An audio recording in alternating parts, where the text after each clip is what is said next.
O ngayon gumawa ka na naman. Ano ba talaga yung totoo? Baka hindi ka makauwi sa araw na ito. Nagsisinungaling ka na naman eh. Kirante, sabi mo kanina, hindi pa nag-umpisa yung QM Builders as a contractor? Yes, Mr. Chair. Hindi ka pa nakagawa ng project?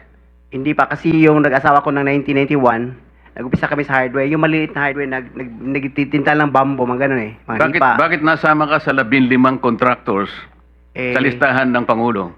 Kanina tinatanong ko, wala bang kukontra dito sa sinabi ng Pangulo na 545 billion worth of flood control projects ay ito lang mga 15 contractors ang nakakuha, kasama ka, QM Builders. Nandiyan ka pala, bakit hindi ka kumontra? Ba't ngayon sinasabi mo, hindi ka pa nakapag... Pasensya, Mr. Chair, kasi medyo nahiya ako. So sinasabi mo, mali ang Pangulo with Yes, respect to your yung company? data is mali eh. Kasi ang totoo, yung 414 projects na nakuha sa QM, totoo lang ha, is only 86 projects. Mr. Chair. Teka muna, sabi mo hindi ka pa nakapag-umpisa eh. Ano yung sinasabi mong project? Ano ko lang siguro, bagitin ko lang. Noong 2003, nakalisensya na kami sa pickup, only category D. Hanggang noong 2024, naging quadruple A na tayo. Pero dumaan pa kami ng single A, noong 2011 hanggang nag-triple A tayo ng 2017 hanggang naging quadruple A tayo ng ng 2024. Mr. Secretary, naiintindihan mo ba yung sinasabi niya? Sabi mo hindi ka pa nakapag-umpisa ng project. Paano ka naging quadruple A? Ano ko lang, Mr. Chair, yung sinasabi kong 1992 is hardware pa yon. Yung nakita niyo yung hardware. Hindi natin pinag-uusapan yung hardware mo. Ang pinag-uusapan natin flood control projects. Tinatanong ka kanina, sabi mo hindi ka pa nakapag-umpisa ng flood control projects. Paano ka nagkaroon ng lisensya? Paano ka naging quadruple A? At lalong mahalaga, paano ka nasama sa 15? Gumawa ka na ng flood control project. Gumawa na tayo ng flood control O project. ngayon gumawa ka na naman. Ano ba talaga yung totoo? Baka hindi ka makauwi sa araw na ito. Nagsisinungaling ka na naman eh. Hindi po, kamo. Ang sinabi ng Pangulo, kasama ka sa 15. Tama, Mr. Huwag mong Chair. mamaliitin ito. Pagkatas dito, aartihin mo kami, sasabihin mo, hindi ka pa nagumpisa ka isang hardware. May problema dito eh. Ano lang yan, history lang yung sinasabi ko, Mr. Chair. Ano na yung totoo? Yung totoo, may lisensya na tayo na quadruple A ngayon. O ngayon nga, ngayon meron ka ng quadruple. Yes, Mr. Chair. O, ilang project ang na-execute mo na? Marami na eh. O kanina sinabi mo, hindi ka pa nakapag-umpisa eh. Meron akong hawak na martilyo rito, sinasabi ko sa'yo. Mr. Chair. Huwag kang tatawa-tawa kasi hindi nakakatawa ito ha. Mr. Chairman. Dito lang nagsisinungaling ka na eh. Mr. Chairman, if I may. Yes, Mr. Mukhang Senator. nahihirapan kasi si Mr. Kirante mag-explain. Tama ba to? Ang sabi mo kanina, hindi ka pa incorporated at ngayon incorporated ka na in 2024. Yes. Okay. No. Hindi rin. Yung incorporated, hindi, yung on process pa yon, hindi pa namin na ano yon, na-approve. So lahat ng project na ginawa mo, sole proprietor. Yes, Your Honor. So nakapag-project ka na. Yes, Your Honor. Ano yung sinasabi mong hindi ka pa nagsisimula or hindi mo pa nagagawa? Yung incorporated, kasi hindi pa na-approve yung ano namin, hindi pa naman na-practice, hindi pa na-transfer from sole proprietorship into... So kaklaruhin ko lang, marami ka ng project at tama na isa ka sa top 15, correct, Mr. Kirante? Yes, Your Honor. Pero hindi ka pa incorporated. Hindi pa. Yun sole yung pa rin. sinasabi mong hindi ka pa incorporated. Yes, Your Honor. Yun yung binabanggit niya kanina, Mr. Chairman. Malabo pa rin eh. Mr. Secretary, tumatanggap ka ng isang sole proprietorship na mag-undertake ng flood control? Well, Mr. Chair, actually, he has the pickup licensing. His Paano siya license- nagkaroon ng pick-up license as a contractor? He has the a pickup license. Paano ka Credited. nakakuha ng pick-up license, Wala pa Mr. nung, Kirante? Sole wala. proprietorship ka lang? Yes, Mr. Chair. Kailan mo nakakuha yan? 2003. Hanggang nag-upgrade tayo sa 2007, naging B tayo. Hanggang 2011, naging A tayo. Yung 2017, naging triple A tayo. ano yung net financial contracting capacity mo as a sole proprietorship? 40 billion, Mr. Chair. 40 billion? Yes, Mr. Chair. Yung financial statement mo, padala mo sa amin.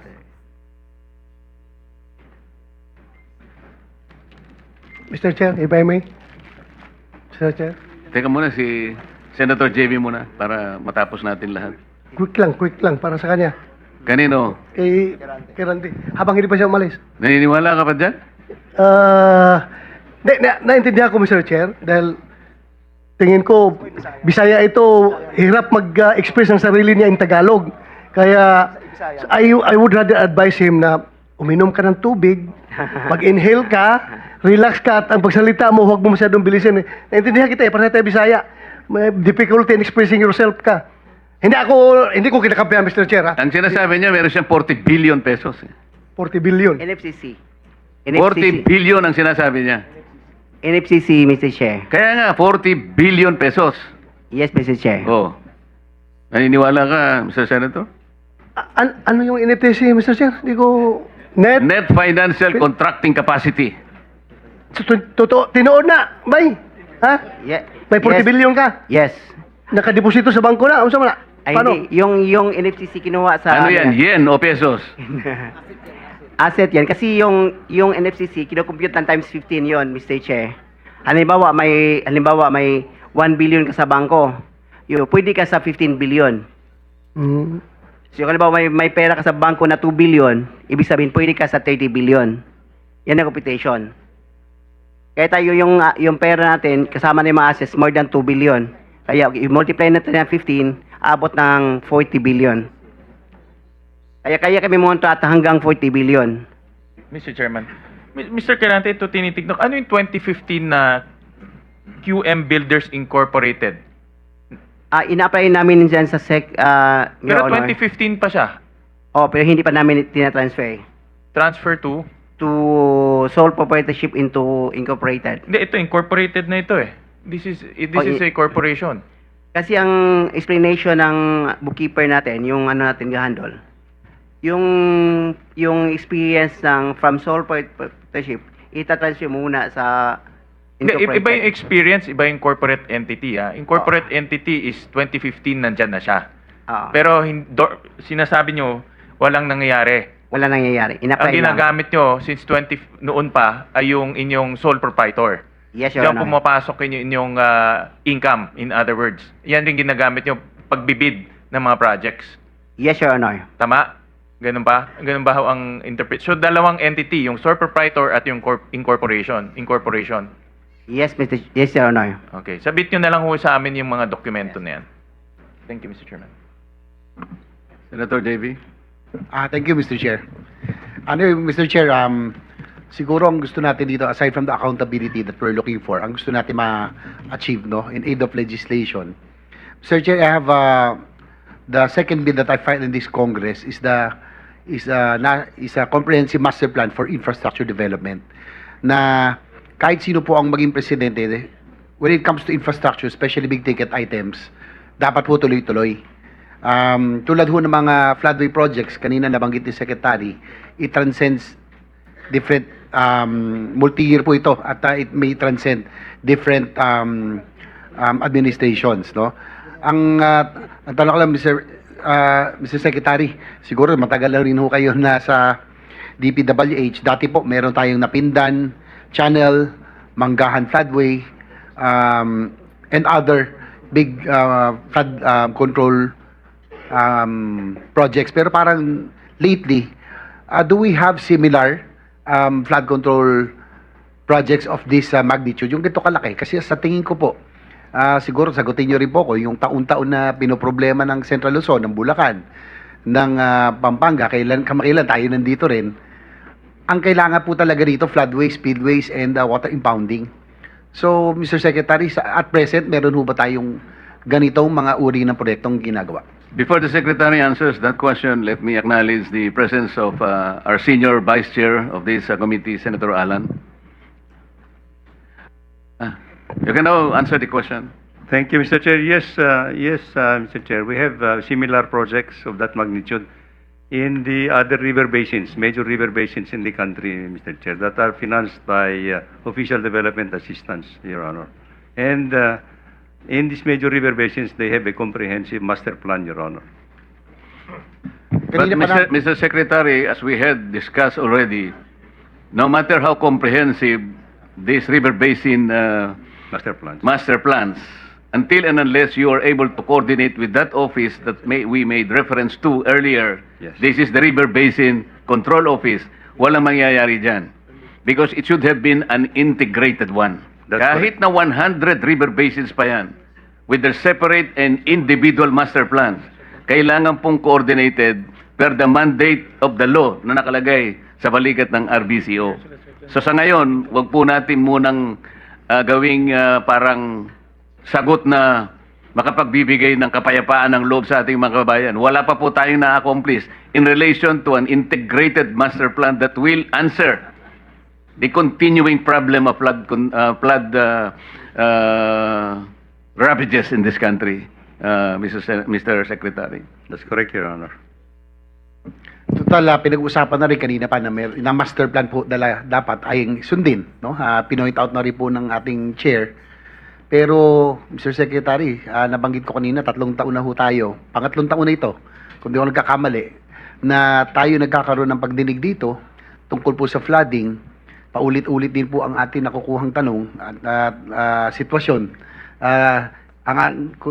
Hindi, naalala ko na rin ating majority leader, ilang taon na ritong naglalabas ng sama ng loob dahil ang kanyang probinsya mismo ay laging lubog sa baha. Doon po sa Central Luzon, for example, Secretary, ano po ba ang kailangan gawin? What projects are needed? Yung mga big ticket items that are needed really to mitigate or to flush the floodwaters faster, no? Alam naman natin, we can fight nature. Pero sa ngayon, talagang bakit naiiwan sa Pampanga, sa Bulacan, Northern Luzon, bakit with 350 billion, dapat may resulta na ho tayong nakikita, Mr. Secretary? Your Honor, for Central Luzon, we are now in the process of finalizing a big project. As we pointed out in previous meetings, this is actually yung Central Luzon Pampanga River Floodway Project, Your Honor. And we are now finalizing yung detailed engineering design. This is financed by the Asian Development Bank. Because this will involve actually the construction of a 60-kilometer floodway, which is, I think, about 400 meters wide, and a retarding basin in San Antonio Swamp. No? So this is now under detailed engineering design, and we expect that this project will be completed in 2026, and the civil works will be implemented by a separate loan agreement with the Asian Development Bank. You see, of this magnitude, Mr. Chair, this involves a lot of steps in the preparation of the entire project is estimated to cost almost about 150 billion pesos yata. So I think yung preparation of this kind of a magnitude wave project is very tedious, Your Honor. Pero Mr. Secretary, narinig na rin ho natin yan 3 years ago.